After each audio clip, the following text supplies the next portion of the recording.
You're listening to the Winsight Podcast Network. Cumberland Farms properties are being acquired. SNAP recipients have fewer dollars to spend on groceries, and Kroger is adding hundreds of screens to its refrigerated cases. Welcome to Retail Daily, your quick look at the top headlines from CSP Daily News and Winsight Grocery Business. I'm Heather Lally, Editor-in-Chief of WGB. And I'm Ann Meyer, editor at CSP.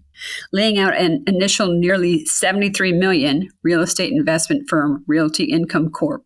has begun acquiring Cumberland Farms properties in central Massachusetts as part of its $1.5 billion sale leaseback with EG Group, the parent company of the Cumberland Farms convenience store chain.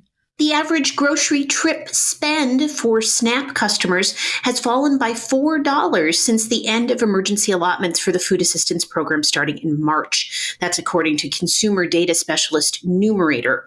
With a smaller monthly benefit, SNAP shoppers are also buying fewer and cheaper grocery items. Many of these consumers, too, have shifted food trips to convenience and dollar stores from supermarkets.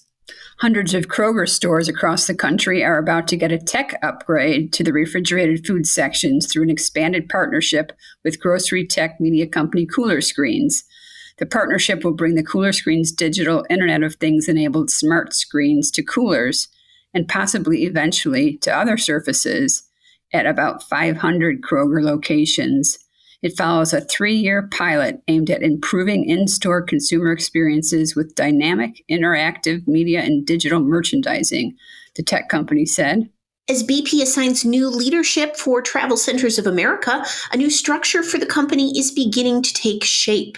Greg Franks, Senior Vice President of Mobility and Convenience for BP Americas, told CSP that BP America will maintain TA as a, quote, fourth business engine, with the other three being U.S. Mobility, the jobber and dealer branded business, Mexico Mobility, and U.S. Convenience, which includes the AM, PM, and Thornton's convenience store chains. He said, "We see it as the future of the automotive fleet." Grocery wholesaler Keehee Distributors plans to acquire DPI Specialty Foods, a Western U.S. specialty foods distributor. Keehee said the purchase of DPI will add more than 1,000 customers across channels, boost its fresh food portfolio, and expand its warehouse capacity and distribution and logistics services. DPI serves customers in 17 states. And U.S. Foods is acquiring Renzi Food Service, a Watertown, New York-based broadline distributor. This lets U.S. Foods further expand into central upstate New York, where it does not have a distribution center. The companies did not disclose the terms of the deal. Renzi Food Service has more than $180 million in annual revenue and serves more than 2,300 independent convenience stores, restaurants, and other customers.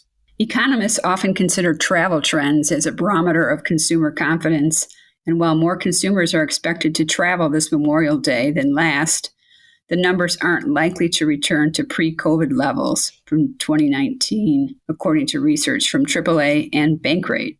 The federal government could still extend sales of E15, a lower-priced alternative fuel made from gasoline blended with ethanol. But for now, the waiver the EPA issued on April 28th, extending sales to May 20th, has expired.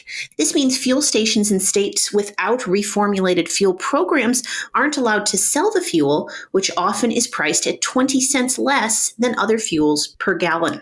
Amazon One's palm imaging device designed to quicken the process of paying for goods and services is being put to 2 other uses.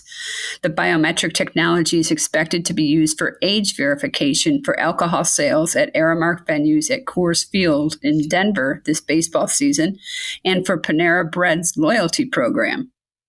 Panera Bread's Chief Digital Officer George Hansen and Amazon One Director Jason Templeton appeared together in an innovation talk at the National Restaurant Show in Chicago on Sunday. That's where Hansen said a beta test of the technology at a couple of its St. Louis stores is linking customers' loyalty accounts to their palm images, so they won't have to provide a loyalty card or phone number to get credit for their purchases. Hansen says Panera plans to test the program in Seattle, Amazon's hometown, later this year. Steve Deckard, the Dollar General executive who led the discounter's recent expansion into Mexico, has been promoted to the role of Executive Vice President of Growth and Emerging Markets. Deckard, who assumes the post on June 1st, began his tenure with Dollar General in 2006 as a regional director. Dollar General opened its first store in Mexico earlier this year. The company said it plans to open 20 My Super Dollar General locations in underserved communities in northern Mexico by the end of the year. The federal government is looking at the use of biometric technology, and the Federal Trade Commission has issued a new policy statement warning companies that using biometric information could put them at risk of privacy, data security, and consumer fraud violations. LG plans to release an EV charging station in the fourth quarter of this year for C-stores and other retailers, according to a strategic account manager who was at the restaurant show. Plus, Samsung is making the media displays for Loop EV charging stations, and company reps at the show said the displays can generate advertising revenue to support the chargers and allow for a lower cost on the electricity. The annual Sweets and Snacks Expo is underway in Chicago.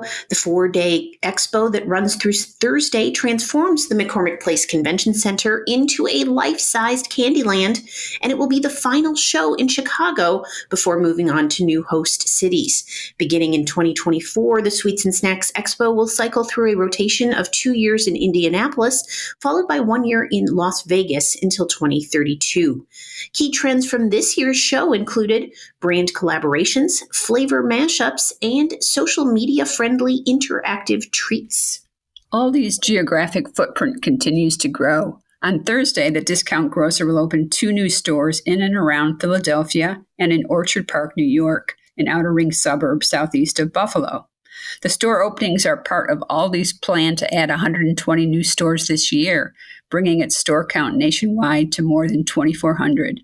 Memorial Day weekend fuel discount promotions start Thursday evening at select Circle K locations with a whopping 40 cents per gallon price cut for Circle K's rewards members. That's from 4 to 7 p.m. on Thursday. The C-store, owned by Alimentation Couche-Tard in Canada, expects over 5,000 Circle K and Holiday Station stores to participate in the Fuel Day promotion, which also includes handing out fuel discount cards offering 10 cents off per gallon this summer. And 7-Eleven and BP are also offering discounts on fuel and other items. Aiming to meet consumer demand for healthier and innovative beverages with clean label ingredients, Javo Beverage has rolled out new lemonade-based energy drinks and flavored iced teas. Each 12-ounce serving contains 100 milligrams of natural caffeine and 100 milligrams of natural L-theanine. The flavors are pomegranate pineapple, peach honey, and blackberry lemon. Javo is also introducing 3 new iced tea flavors. And that will do it for today's episode of Retail Daily. Subscribe on Apple Podcasts, Spotify, and more for your daily dose of retail news. For more on these stories, visit CSP Daily News or winsightgrocerybusiness.com. I'm Heather Lally. And I'm Ann Meyer. Have a great day.